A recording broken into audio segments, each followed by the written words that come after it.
আসসালামু আলাইকুম সুপ্রিয় দর্শক, শুভেচ্ছা জানবেন।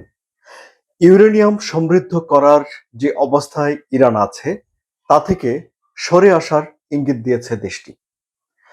দেশটির এই যে পারমাণবিক সংস্থার প্রধান মোহাম্মদ ইসলামী তিনি বলেছেন যে ইরান ইউরেনিয়ামের এই উচ্চ মাত্রার সমৃদ্ধ করা থেকে ফিরে আসতে পারে, তবে শর্ত হলো একটা, যে এজন্য ইরানের উপরে যত নিষেধাজ্ঞা আরোপ করা হয়েছে তার সবকিছু তুলে নিতে হবে। অর্থাৎ ইরানের তরফ থেকে এখন একটা শর্ত দেওয়া হলো যে যদি ইরানের উপরে আরোপ করা নিষেধাজ্ঞাগুলো তুলে নেওয়া হয়, তাহলে ইরান ইউরেনিয়াম সমৃদ্ধ করার এই যে এত দক্ষতা অর্জন করেছে এগুলো সব ছেড়ে ছুড়ে দেবে। কিন্তু ইরান কি একেবারেই ইউরেনিয়াম সমৃদ্ধ করবে না, মানে তাদের পারমাণবিক কর্মসূচি বন্ধ করে দেবে? সে বিষয়ে আবার তারা বলছে যে না, তারা ইউরেনিয়াম সমৃদ্ধ করবে, তবে সেটা অল্প মাত্রা। অর্থাৎ এই ভদ্রলোকের কথা থেকে এটাই স্পষ্ট হয়ে ওঠে যে ইরান আসলে 2015 সালের মতো একটা চুক্তি করতে চায়, যে চুক্তিটা হয়েছিল ইরানের সঙ্গে জাতিসংঘের নিরাপত্তা পরিষদের 5টি দেশ, সঙ্গে ছিল জার্মানি এবং ইউরোপীয় ইউনিয়ন। তখন ইরানকে 6.37 এরকম একটা মাত্রায় ইউরেনিয়াম সমৃদ্ধ করার অনুমতি দেওয়া হয়েছিল, যা দিয়ে ইরান তার পারমাণবিক বিদ্যুৎ কেন্দ্রগুলো পরিচালিত করতে পারত।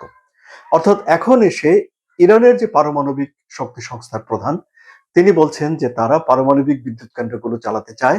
এখন নিষেধাজ্ঞাগুলো যদি তুলে নেওয়া হয়, তাহলে তারা আর ইউরেনিয়ামকে এই যে 60% পর্যন্ত সমৃদ্ধ করা বা 90% পর্যন্ত সমৃদ্ধ করা এই বিষয়গুলো তারা করবে না। 2018 সালে সেই 2015 সালের চুক্তি থেকে ডোনাল্ড ট্রাম্প তার প্রথম মেয়াদে যুক্তরাষ্ট্রকে বের করে নিয়ে যান। তিনি মনে করেন যে যে চুক্তিটা তখন হয়েছিল একটি ভালো একটা চুক্তি তিনি করতে পারবেন। কিন্তু পরবর্তীতে দেখা গেল যে তিনি তো চুক্তি তখন করতে পারেননি। তারপরে যিনি এসেছেন জো বাইডেন, তিনিও চুক্তি করতে পারেননি, এবং ডোনাল্ড ট্রাম্প এখন চুক্তি করার জন্য ইরানকে একটা চাপ দিতে গিয়ে 12 দিনের একটা যুদ্ধ পর্যন্ত করে ফেলেছেন, এবং আরেকটা যুদ্ধ লেগে যায় যায় পরিস্থিতি তৈরি হয়েছে, কিন্তু এখনো পর্যন্ত কোন রকম চুক্তি হওয়ার বিষয়টি আসছে না। ইরানের পররাষ্ট্রমন্ত্রী আব্বাস আরাকচি বলছেন যে তাদের যে ইউরেনিয়াম সমৃদ্ধ করার এই বিষয়টি, এটি অর্থনৈতিক বা রাজনৈতিক বা অন্য কোনো বিষয় নয়। এটি তাদের সার্বভৌম চিন্তাভাবনার, তাদের আত্মসম্মানের একটা বিষয়, মোটামুটি ওনার কথার সাম আপ করলে এটি বলা যায়।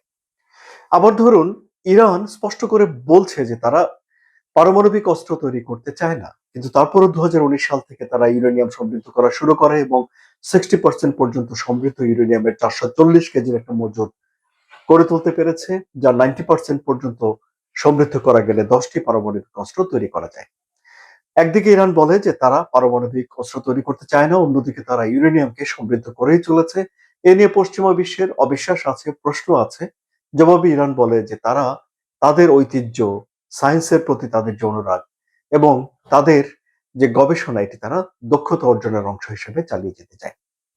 এখন এই জায়গাতে এসে আমরা ধরে নিই যে ইরান যদি ইউরেনিয়াম সমৃদ্ধ করা থেকে পিছিয়ে আসে, কিংবা ধরুন ইরান ইউরেনিয়াম সমৃদ্ধ করা বন্ধ করে দিল, অর্থাৎ এই মুহূর্তে এসে ইরান বলল যে তারা আর পারমাণবিক কর্মসূচি চালিয়ে যাবে না, সবকিছু বন্ধ হয়ে গেল, তারপরেও কি এখন যুক্তরাষ্ট্রের সঙ্গে কোন রকম একটা সমঝোতা হতে পারে?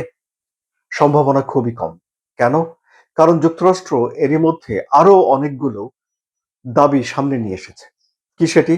তাদের 1 নম্বর বিষয় হলো যে ইরান পারমাণবিক কর্মসূচি বন্ধ করবে। তাদের 2 নম্বর বিষয় হলো যে ইরান তাদের যেই ক্ষেপণাস্ত্র কর্মসূচি রয়েছে সেটাও কাটছাঁট করবে। দূরপাল্লার ক্ষেপণাস্ত্র বানাবে না, এবং অনেক বেশি পরিমাণে ক্ষেপণাস্ত্র বানাবে না। তারা তাদের প্রক্সি যে গ্রুপগুলো রয়েছে, হুথি, ইয়েমেন, মিলিশিয়া বাহিনী ইরাকের, হিজবুল্লাহ, তাদেরকে কোন রকম সহযোগিতা করবে না। এসব বিষয়গুলো যখন যদি বাস্তবায়ন করে ইরান, তাহলে ইরান আর এখনকার যে ইরান, সেই গর্জন তাদের তখন থাকবে না বলেই বিশ্লেষকরা বলছেন। সুতরাং দেখা যাচ্ছে যে যদিও ইরানের তরফ থেকে এই বিষয়টি সামনে আনা হয়েছে যে তারা ইউরেনিয়াম সমৃদ্ধ করার বিষয়ে কিছুটা নমনীয় হবে, কিন্তু এই নমনীয়তা আসলে যুক্তরাষ্ট্র এবং ইসরায়েলের সঙ্গে যে চলমান উদ্বেগ, উৎকণ্ঠা, টানাপোড়েন, সেগুলোর কোন রকম সমাধান করছে না, এটাই বোঝা যাচ্ছে। তাই নয় কি সুপ্রিয় দর্শক? আপনাদের মতামত কমেন্টে জানান। আলোচনা যদি ভালো লাগে তাহলে সাবস্ক্রাইব করে চ্যানেলের সঙ্গে থাকুন। ধন্যবাদ।